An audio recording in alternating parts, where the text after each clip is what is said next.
What's going on, everyone? In this video, we're going to be talking about some of the top AI stocks that I think you guys need to kind of keep your eyes on for 2023. We're going to look at some of the ticker symbols. We're going to look at the charts, kind of see exactly where potentially we should be buying these, at what prices, and what potential price targets we might be looking at for the rest of this year. So let's go ahead and dive into the video. So getting right into some of the stocks that I think we need to be taking a look at. I pulled up this article from the Motley Fool, kind of gave us their rundown of some of the top AI stocks. But what I'm going to do is actually break down the charts, and we're going to get some of those technical levels so we can be better, well prepared. So what they have is NVIDIA, graphics chips, and self-driving cars. So we already kind of know what NVIDIA is, especially those of you guys who like to trade those big triple Q stocks like myself. I trade NVIDIA on a day in and day out basis. We know they're heavily known for them graphics chips, but self-driving cars, we're going to be looking at IBM, an older company here, but human intelligence and augmenting, right? So IBM, okay? So Micron Technology, memory chips for data centers and self-driving cars, Amazon voice activated technology, cloud computing, and e-commerce. Very, very good. You might not have thought about Amazon. And C3 AI uses software as a service to provide enterprise scale AI applications. So let's go ahead and dive into some of these charts and kind of see what we're looking at, starting with NVIDIA, then IBM, then MU, right? So we're going to be looking here at NVIDIA. Let me go ahead and move myself out of the way here so we can see a little bit better. Okay, boom, there we go. So what we're going to be looking at is NVIDIA's stock chart. What I do have pulled up here is the daily time frame, right? And if we're looking at NVIDIA right now, currently trading at $211, 210. We put in that nice candle going back 2 days ago where we actually hit highs of $218. So what I'm looking at is a little bit of a pullback here on NVIDIA. Now, NVIDIA's daily chart has a lot of room to kind of stretch, a lot of room to kind of go higher, right? So what we're looking at is a topside break of 219, 220, but I would be looking for a little bit of a pullback if you do want to kind of average down on some shares, or you're looking to kind of start your investment on NVIDIA. Now, I personally would like to see NVIDIA come all the way back down and back test around that $170 mark. Anywhere between 165 and 180, I think, is going to be a good starter position to get NVIDIA for the rest of the remaining year. If we can just kind of see, we've got the rising 50-day moving average. That's a big key level breakout zone. That's sitting at around 169.50.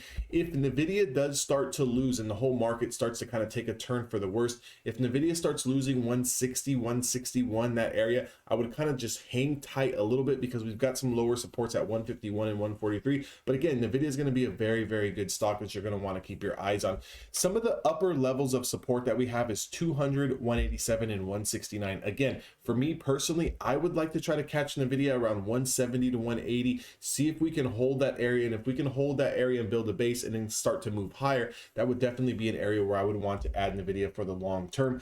Let's go ahead and look at IBM, right? IBM, I feel like, you know, I've personally, like as a day trader, I've never traded IBM, right? I mean, even when I came in 7.5 years ago, IBM was still like already an older company. I mean, obviously they've got a lot of product. It's a huge company. It's a great company, but it's a little outdated, right? It's going to move a lot slower than some of the other bigger, you know, triple Q stocks, right? But what we're looking at here is IBM is kind of consolidating down here underneath the 200-day moving average. Now, recently, within the past couple of days, we have reclaimed it. What I would use, AMD right now, just on the daily chart, does look good, right? We put in these highs of around 153. We're currently trading in the 130s. We do have this lower channel level here. For me, 130 is going to be a max pain, and this is a good area and a good time to start kind of accumulating for the long term, especially in 2023 on IBM. If we do lose that 130, we can cut the trade, right? Even if we're going to swing trade this or hold it for a short amount of time, meaning like under 5 years on this potential AI play.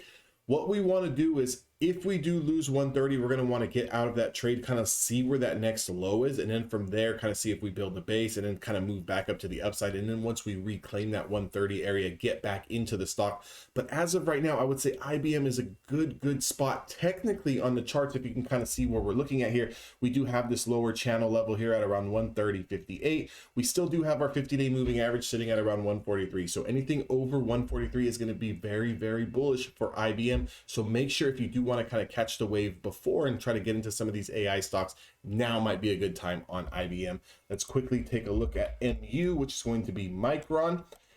What we're looking at here, a little bit of a pullback, same kind of thing with NVIDIA. Let me move this old day trading level out of here. So MU actually looks like a short-term short position, right? For all the day traders and scalpers out there, anything through Friday's lows of 61.82 is going to have room all the way back down to around 59. What I would like to see is MU come all the way back down here to our original breakout spot.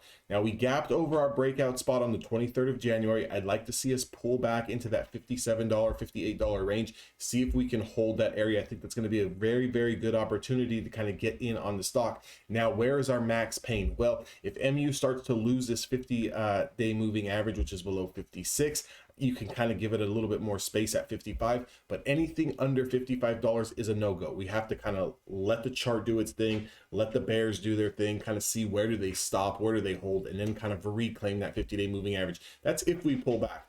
The pullback that I would like to see, the healthier pullback for the bulls, if the bulls are going to remain strong, is going to be somewhere between that 57 and around $60 range.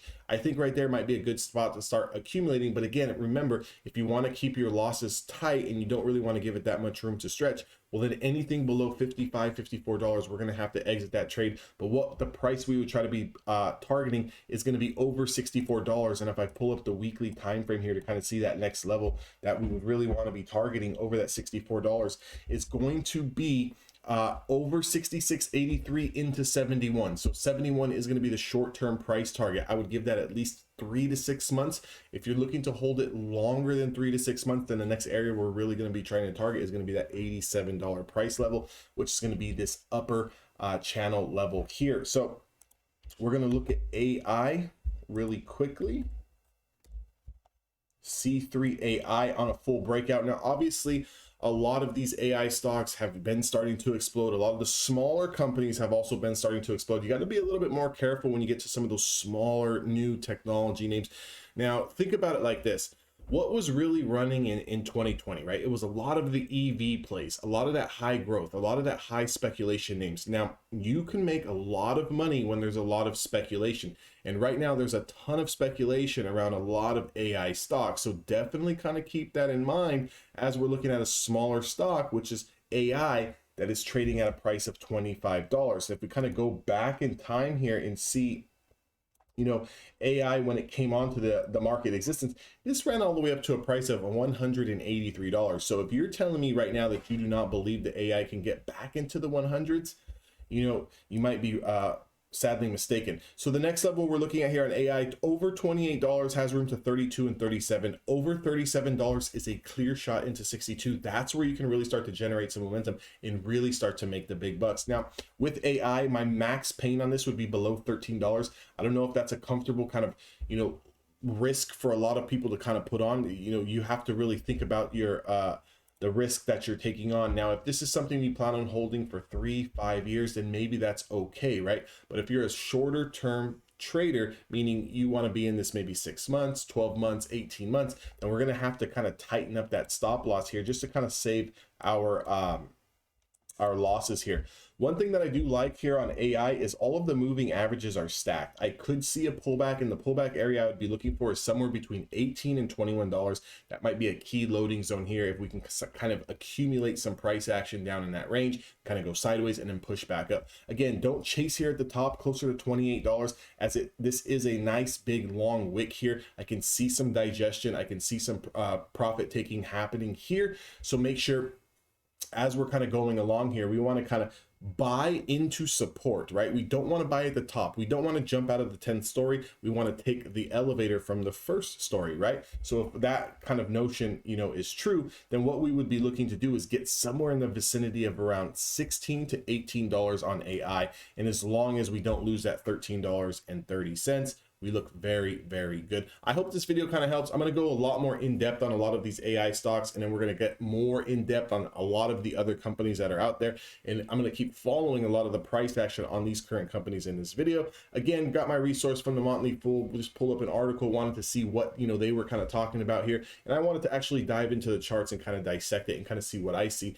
overall, a lot of these do look very, very good. I do think that NVIDIA and MU need to pull back a little bit. I think AI needs to pull back just a little bit as well. But again, AI is so far from the top, you know, it doesn't really need to pull back all that much. Just a couple dollars here, just so we can kind of get it under that $20 range. That might be a good spot to really accumulate. IBM, on the other hand, is coming off of a bottom channel. IBM also looks very, very good to start loading now. So let's kind of continue to watch these AI stocks. Let's kind of see if we can make some money. Maybe we get one of those massive, 2020 rallies with a lot of speculation money coming into some of these AI names here. I know AI is going to be very, very big within the next 3 to 5 years, replacing a ton of jobs. But also when something in new technology starts to replace a ton of jobs, there's also a lot of jobs that get created, right? So we can't always necessarily look at it as a negative. We have to take it as a positive and kind of roll with the punches and adapt and grow with it. Hope this video helps you guys. Make sure to like, comment, subscribe, and I'll see you guys all in the next video.